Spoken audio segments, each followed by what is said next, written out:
السلام عليكم. فيديو اليوم عندنا سناكات جديدة من لولو هايبر بنجربهم مع بعض، فيلا خلينا نشوفهم. الحين عندنا أول سناك اليوم اللي هو هالبطاط اللي اسمه مونستر مانش، واللي هو ليمت اديشن حق المسلسل سترينجر ثينجز اللي ينعرض على نتفليكس. فمثل ما انتم شايفين بالصورة حاطين صورة المسلسل، فبنجربه ونشوف هل راح يكون طعمه حلو. وعندنا نكهة البيكلز اونيون اللي هو البصل المخلل، فبنجربه ونشوف هل النكهة هذه راح تطلع حلوة ولا لا. ومثل ما انتم شايفين هني عندنا بلد المنشأ كإنتاج المملكة المتحدة، فهالبطاط بريطاني. بنجربه ونشوف هل راح يكون طعمه حلو ولا لا، فخلينا نشوف.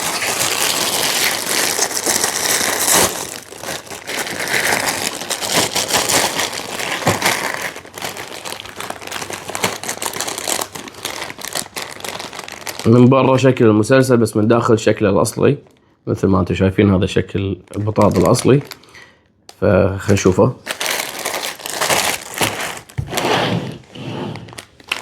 لكن بطل واحد.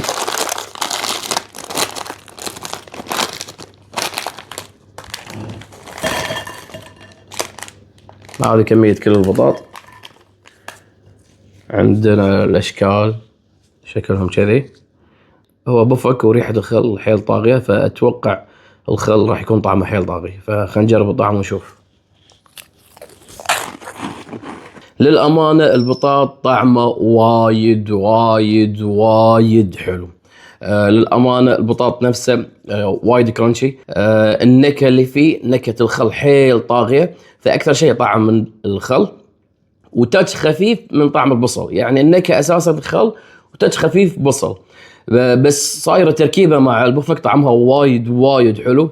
والبوفك نفسه حيل كرانشي وشوية ثقيل، يعني ما يعتبر من انواع البوفك الخفيف، يعتبر من البوفك اللي شوية ثقيل، بس الطعم فيه وايد حلو والبوفك نفسه وايد حلو. فتقييمي لا أعطيه 10 من 10، يفوز هالبوفك طعمه وايد حلو.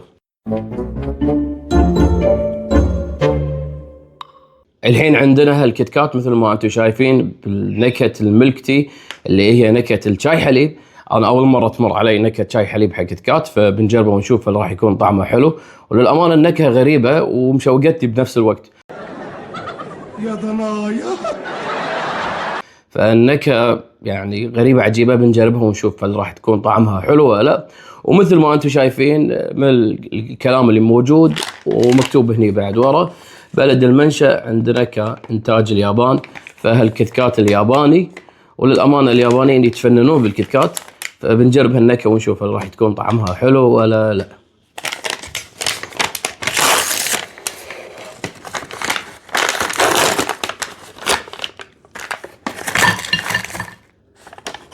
عندنا ألوان مختلفة، بس هل يفرقون يعني بالطعم ولا لا؟ ما أدري. فعندنا الألوان يعني أو الباكجينج مختلفين عن بعض، بس النكهة أتوقع نفس الشيء، لأن كلهم مكتوب عليهم ميلك تي، مجرد ألوان حق الباكجينج. فبنجرب واحد ونشوف هل راح يكون طعمه حلو ولا لا. فخلينا نشوف طعمه هل راح يكون طعمه حلو ولا لا.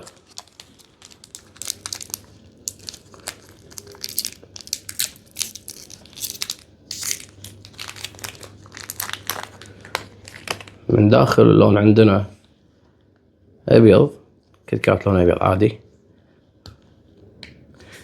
خلينا نكسر واحدة ونشوفها من داخل. شكله كيت كات عادي الوايت شوكلت، بس خلينا نشوف الطعم.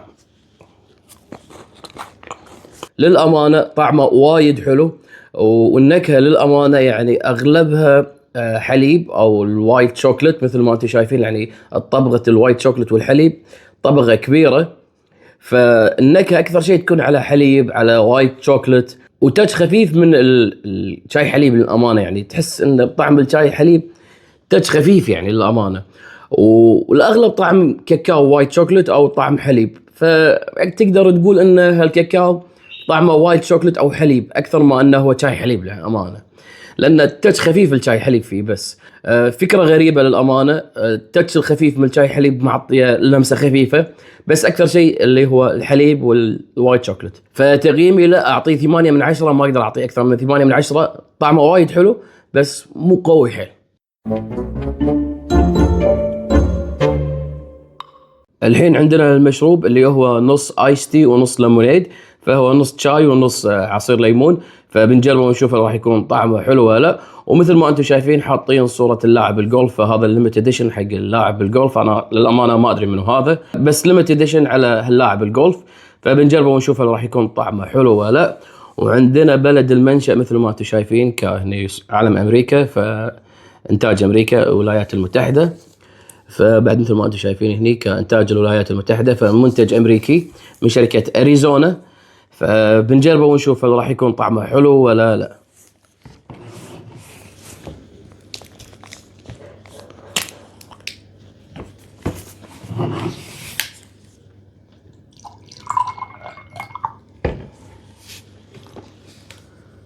فخلينا نشوف الطعم. للأمانة طعمه حلو مو سيء.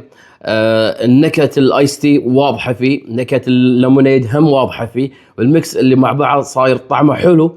بس مو قوي حيل، يعني هو مجرد ايس تي مع الليمونيد، يعني طعم الميكس مع بعض طعمه حلو للأمانة، يعني مو سيء بس يعني مو قوي حيل، هو مجرد ايس تي وليمونيد. فتقييمي له اعطيه 7/10، ما اعطيه اكثر من 7/10. حلو مو سيء بس مو قوي حيل. الحين عندنا هالبطاط اللي مثل ما انتم شايفين شكله شكل الفرايز او البطاط المقلي مثل ما انتم شايفين هني بالصورة. والنكهة عندنا سي سولت اللي هي ملح البحر، فنجرب هالبطاط ونشوف راح يكون طعمه حلو ولا لا. وعندنا بلد المنشأ مثل ما انتم شايفين هني كإنتاج الولايات المتحدة الأمريكية، فهالبطاط أمريكي، فبنجربه ونشوف هل راح يكون طعمه حلو ولا لا. فخلينا نشوف.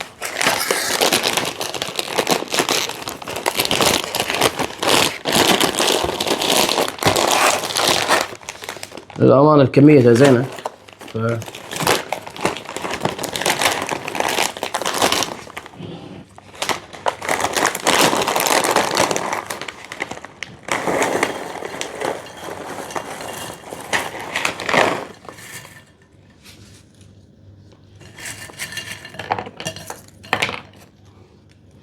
شكله بطاط عادي، فخلينا نشوف الطعم. للأمانة طعم البطاط وايد حلو، البطاطا نفسها طعمها وايد حلو. البطاط شوية دهني مثل ما انتم شايفين. البطاط يعني شوية دهني لأنه مخبوز بعدين مقلي، فصاير فيه شوية دهن. نكهة البطاط وايد حلوة، البطاط وايد كرانشي.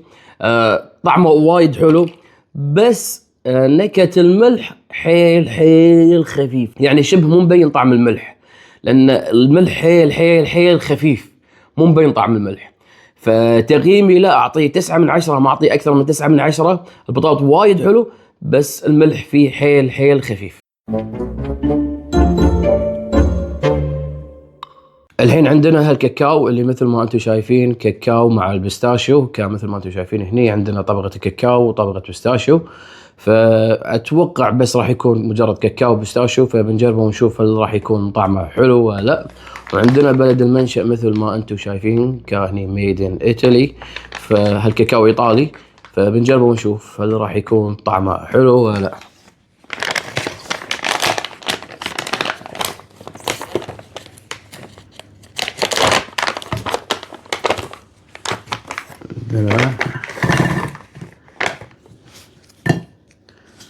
حباتها مربعة، خلينا نشوف نبطل واحدة.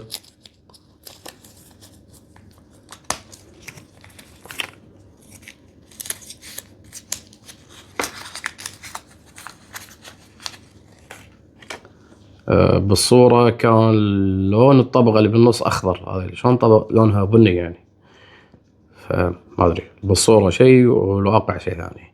فخلينا نشوف الطعم. للأمانة طعمه وايد حلو. الكاكاو حيل كريمي وحيل خفيف. طعم الكاكاو فيه وايد عجيب. مبين ان الكاكاو شغل كواليتي عالي، فالكاكاو طعمه وايد عجيب. وميكس البستاشيو معه معطي طعم وايد حلو، بس طعم الكاكاو طاغي اكثر من طعم البستاشيو، فصاير على اكثر بالكاكاو. فتقييمي لا، اعطيه 10 من 10، يفوز هالكاكاو طعمه وايد حلو. الحين عندنا هالمشروب الغازي اللي مثل ما انتم شايفين. النكهة للأمانة ما أدري شنو هي بالضبط، بس مثل ما انتم شايفين مكتوب هنا شارك بيري فن. شنو المقصود بهالنكهة للأمانة ما أدري، فبنجربها ونشوف. بس أنا أتوقع النكهة راح تكون ميكس مثل ما انتم شايفين، كفراولة وبرتقال وموز. فبنجرب المشروب الغازي هذا ونشوف هل راح يكون طعمه حلو ولا لا. وعندنا بلد المنشأ مثل ما انتم شايفين هني كإنتاج الولايات المتحدة الأمريكية. فمشروب غازي أمريكي بنجربه ونشوف هل راح يكون طعمه حلو ولا لا.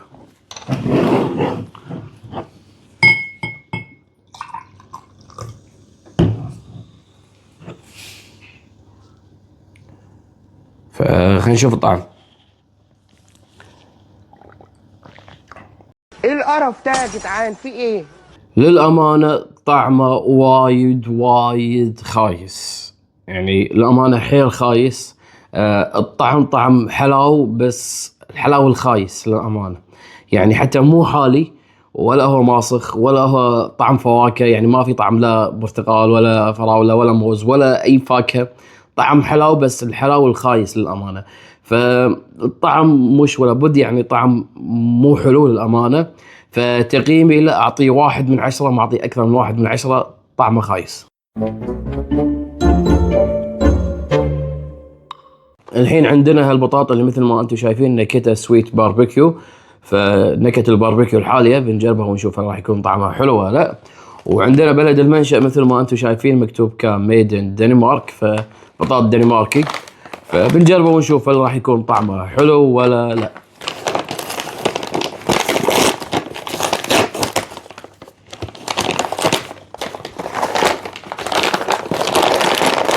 عندنا الكمية تقريبا النص، فخلينا نشوف الطعم.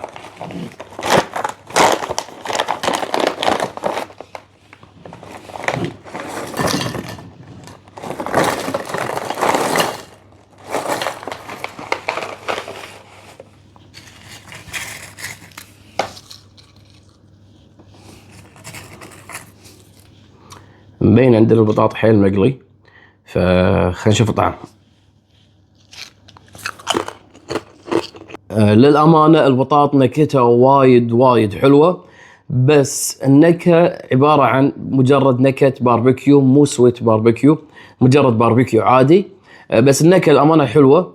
والبطاط للأمانة عندنا وايد دهني، وايد مقلي مثل ما انتم شايفين، مقلي وايد. فصاير في وايد دهن وبنفس الوقت وايد صلب صاير، يعني في وايد دهن ووايد صلب، يعني وايد قالينه للأمانة.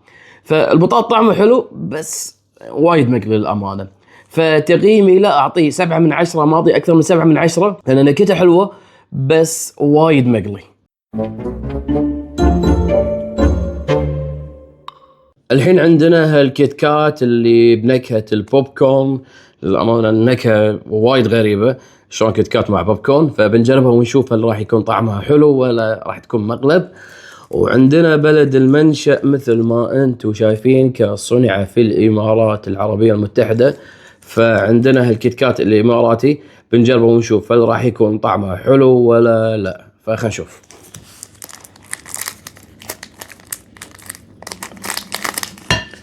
الشكل من برا يقول كيت كات عادي، بس مثل ما انتم شايفين في حبات صغيرة كحبات بوب كورن. فخلينا نبطل بالنص. من داخل فيه حبات ذرة أو حبات بوب كورن، وهو شكل كيت كات بس فيه حبات. فخلينا نشوف الطعم. للأمانة الكيت كات وايد خربوه بهالنكهة. هو كيت كات عادي وحاطين فيه حبات شوية بوب كورن أو حبات ذرة. فمعطيه طعم إنه شوية كأنه بوب كورن محترق للأمانة. فصاير كاكاو كيت كات عادي مع تاتش خفيف من البوب كورن المحترق، يعني حتى مو بوب كورن طعمه حلو، لا بوب كورن شيء محترق.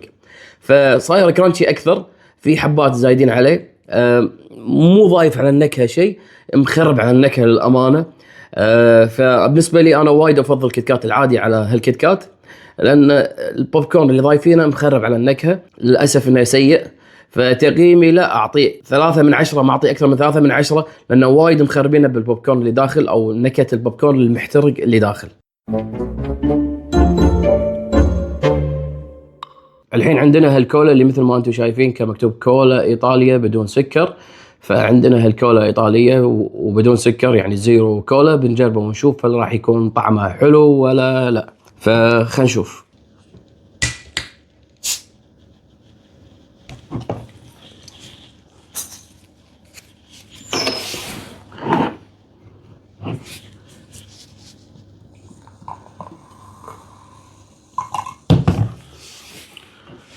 اللون يقول كولا عادية، فخلينا نشوف الطعم. للأمانة طعمه تقريبا نفس طعم الكولا العادي، يعني نقدر نقول 90% نفس طعم الكولا، بس شوية أخف بالحالات. يعني الكولا شوية يكون في تاتش حالي أكثر من هذا، بس للأمانة تقريبا نفس الطعم. فتقريبا نفس الشيء، يعني اللي ما يشرب كولا وايد ما راح يلاحظ الفرق بينهم، بس اللي متعود على أنه يشرب كولا يمكن راح يلاحظ فرق بسيط خفيف بينهم. فتقييمي لا، أعطيه 7 من 10، ما أعطيه أكثر من 7 من 10، لأنه نفس الكولا العادي. الحين عندنا هالبطاط من مستر يام اللي نكهة الريدي سولت، نكهة الملح. فالنكهة الأوريجينال أو نكهة الملح العادية، فبنجربها ونشوف. وعندنا مثل ما أنتم شايفين هني إنتاج المملكة المتحدة، فهالبطاط بريطاني. بنجربه ونشوف هل راح يكون أحلى من البرينجلز ولا لا، وخلينا نشوف هل راح يكون حلو ولا لا.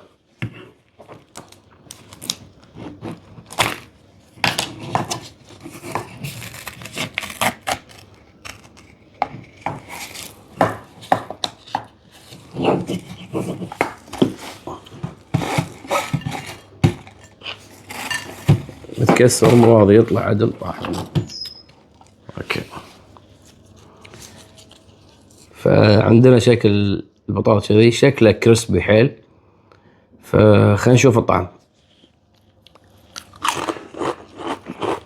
للأمانة طعم البطاط زين، لا هو قوي ولا هو سيء، نص نص طعم البطاط.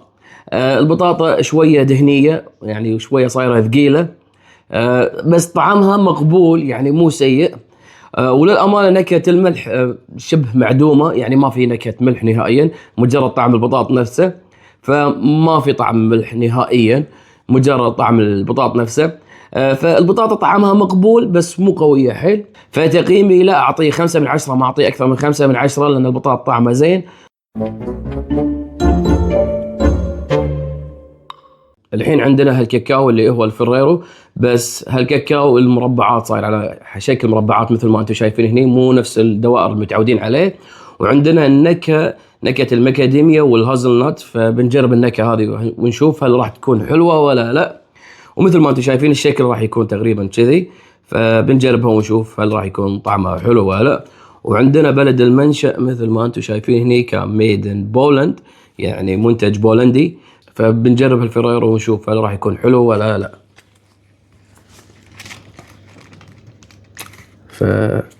فنبطل من هني.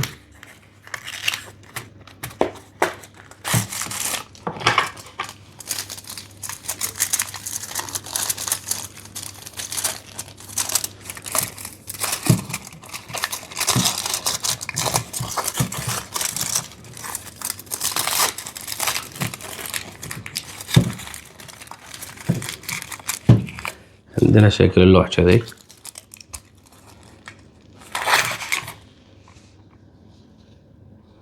فمن داخل كذي بنقصها. فخلينا نجرب الطعم. للأمانة طعمه وايد وايد وايد وايد حلو. للأمانة الطعم فيه وايد حلو، طعم الكاكاو فيه وايد حلو، طعم المكاديميا والهازلنات ميكس مع بعض وايد طعمهم حلو. وللأمانة بالنص طعم الحليب هم وايد حلو. والطعم تقريبا أكثر شيء صاير طعم الكاكاو مع الحليب وشويه تاتش ماكاديميا، فالميكس كله على بعضه الطعم صاير وايد حلو.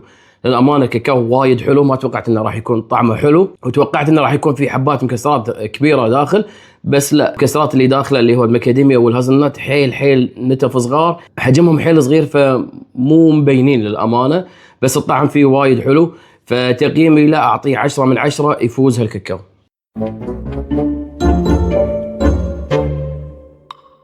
الحين عندنا هالبطاط اللي مثل ما انتم شايفين على شكل كرات، ومثل ما انتم شايفين هني كأعشاب، وعندنا النكهة مثل ما انتم شايفين هني ورا مكتوب كلايف كرات الذرة بالأعشاب البروفن شنو؟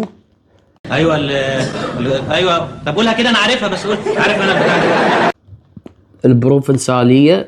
شنو البروفنسالية؟ انا ما ادري شنو، بس المهم عندنا البطاط بنكهة الاعشاب، ومثل ما انتم شايفين في اوميجا 3، وعندنا بلد المنشأ مثل ما انتم شايفين كان ميد ان ايطالي، فالبطاط هذا ايطالي. فبنجرب البطاط ونشوف هل راح يكون طعمه حلو، وهل الاعشاب البروفنسالية طعمها حلو ولا لا. هو انت قلت ايه انت، ولا عملت ايه انت، ولا انت قلت ايه، ولا عملوا لك ايه انت؟ فخلينا نشوف.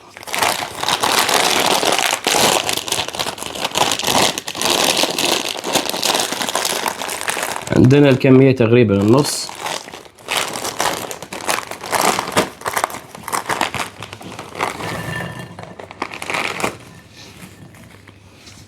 للأمانة البطاط حجمه كبير ومبين انه متفوخ، فمبين انه خفيف لان البفكة نفسها خفيفة. فخلينا نشوف الطعم. للأمانة البطاط مو حلو، نكهة الأعشاب فيه حيل خفيفة، وبنفس الوقت نكهة الأعشاب التاتش الخفيف اللي معطيه نكهة الأعشاب، يعني حتى النكهة مو حلوة. البطاط حيل خفيف، بس وايد كرانشي ووايد يعلج، فمو ذاك الزود، يعني البطاطا نفسها مو ذاك الزود، النكهة حيل خفيفة فيه، فصاير أغلبه ماسخ. يعني البطاط وايد ماسخ للأمانة. فتقييمي لا، أعطيه 3 من 10، ما أعطيه أكثر من 3 من 10، لأن الطعم فيه ماسخ ووايد يعلج، ونكهة الأعشاب فيه مو حلو. الحين عندنا هالكاكاو اللي مثل ما انتم شايفين نكهة الميلك شوكلت. فكاكاو مجرد كاكاو بنكهة الميلك شوكلت، ومثل ما انتم شايفين مكتوب هنا اكسترا كريمي، فاتوقع انه راح يكون كريمي بزيادة. فبنجربه ونشوف هل راح يكون طعمه حلو ولا لا. وعندنا بلد المنشأ مثل ما انتم شايفين كبلد المنشأ فرنسا، فهالكاكاو فرنسي.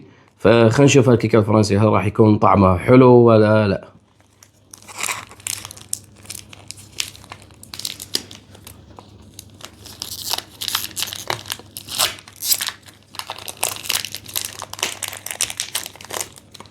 شكل الكاكاو كذي،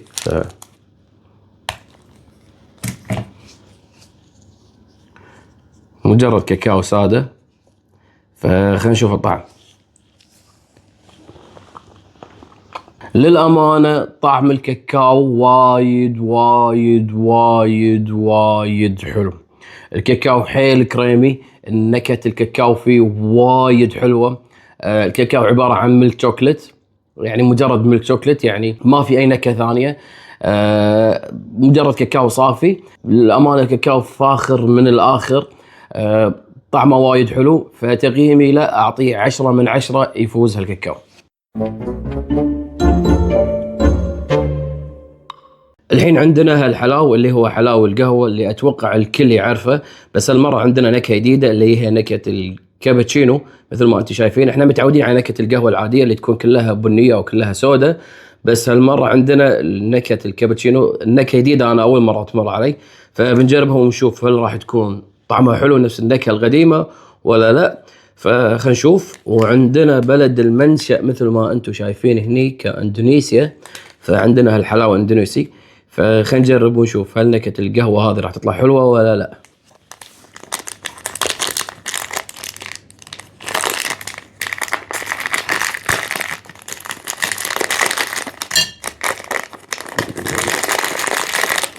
من داخل عندنا 5 حبات مثل ما انتم شايفين. فعندنا الحبة الصغيرة، شوف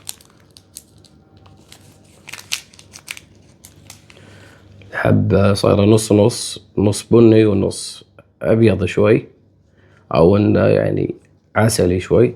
فخلينا نشوف الطعم. للأمانة النكهة وايد حلوة. نكهة القهوة للحين موجودة، بس نكهة القهوة شوية صايرة أخف من العادية. وشوية هذه النكهة صايرة إن فيها سويت أكثر، ونكهة القهوة شوية أخف، فصاير الميكس يعني شوية حالي.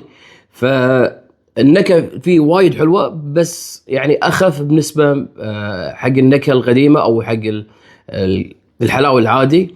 فتقييمي له أعطيه 9/10، ما أعطيه 10/10، لأن القهوة الأساسية أو الحلاوة القهوة الأساسي وايد أحلى من هذا، لأن هذاك طعم القهوة فيه صريح أكثر، هذا هني طعم القهوة شوية أخف. الحين عندنا هالسناك اللي هو كارميلايزد بينات وان ديليكت كريم، اللي هو الفول السوداني مكرمل مع كريمة مثل ما انتم شايفين. فبنجربه ونشوف هل راح يكون طعمه حلو. للأمانة أنا أول مرة يمر علي هالسناك، فما أدري إذا راح يكون طعمه حلو ولا لا، فبنجربه ونشوف. وعندنا بلد المنشأ مثل ما انتم شايفين كصنع في بولندا، فبولندي سناك بولندي. بنجربه ونشوف هل راح يكون طعمه حلو ولا لا، فخلينا نجربه. وين يتبطل هني.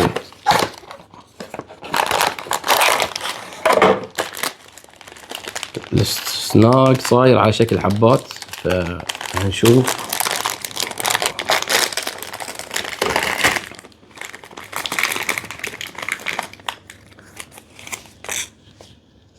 فعندنا الحبة شكلها كذي، فول سوداني ومن داخل كريمة. فخلينا نشوف الطعم. للأمانة السناك حيل حالي. طعم الكريمة وطعم الكراميل حيل طاغي. طعم الفول السوداني مو واضح حيل. السناك وايد كريمي، فالسناك صاير وايد سويت وايد حالي. طعم الكراميل وايد طاغي، طعم الكريمة وايد طاغي. الطعم نص نص، لا هو حلو لا هو قوي ولا هو سيء، الطعم نص نص. فتقييمي لا أعطيه 5/10، ما أعطيه أكثر من 5/10، لأن السناك يعني لا هو قوي حيل ولا هو سيء. الحين عندنا هالكاكاو اللي فكرتها غريبة ونكهتها وايد غريبة، اللي هو كاكاو مع كولا مثل ما انتم شايفين. انه كاكاو وكولا، وهني مثل ما انتم شايفين مكتوب كشوكولاتة الحليب نكهة الكولا مع الحلوى الفقاعات. فنكهة غريبة أول مرة تمر علي، بنجربها ونشوف هل راح تكون طعمها حلو ولا لا. ومثل ما أنتم شايفين هني عندنا بلد المنشأ بولندا، فهالكاكاو بولندي. فخلينا نجرب هالكاكاو ونشوف هل راح يكون طعمه حلو ولا لا.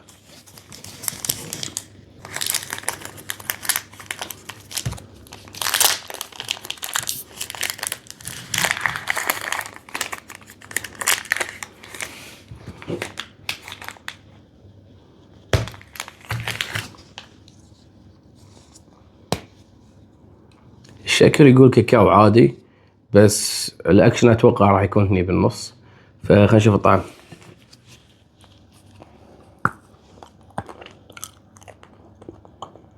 للامانه الكاكاو غريب عجيب، بس طعمه الامانه حلو مو سيء.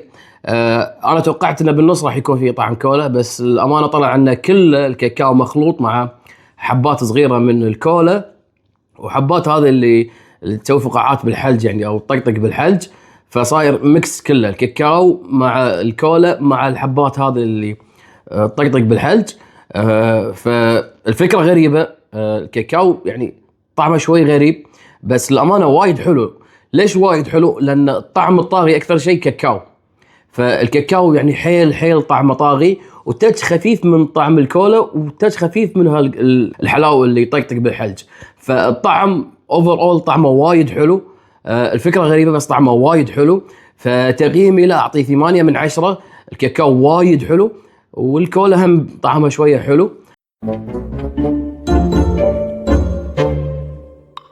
الحين عندنا اخر سناك اليوم اللي هو بريتزل بالميلك شوكلت. مثل ما انتم شايفين هنيك عندنا البريتزل اللي مالح مع الميلك شوكلت. فانا اول مره اجرب انه يكون بريتزل مع كاكاو او ميلك شوكلت، فبنجربه ونشوف هل راح يكون الطعم حلو ولا لا. ومثل ما انتم شايفين هني عندنا بلد المنشأ كصنع في الامارات العربيه المتحده ميد ان UAE، فعندنا البريتزل الاماراتي بنجربه ونشوف هل راح يكون طعمه حلو ولا لا. فخلينا نشوف.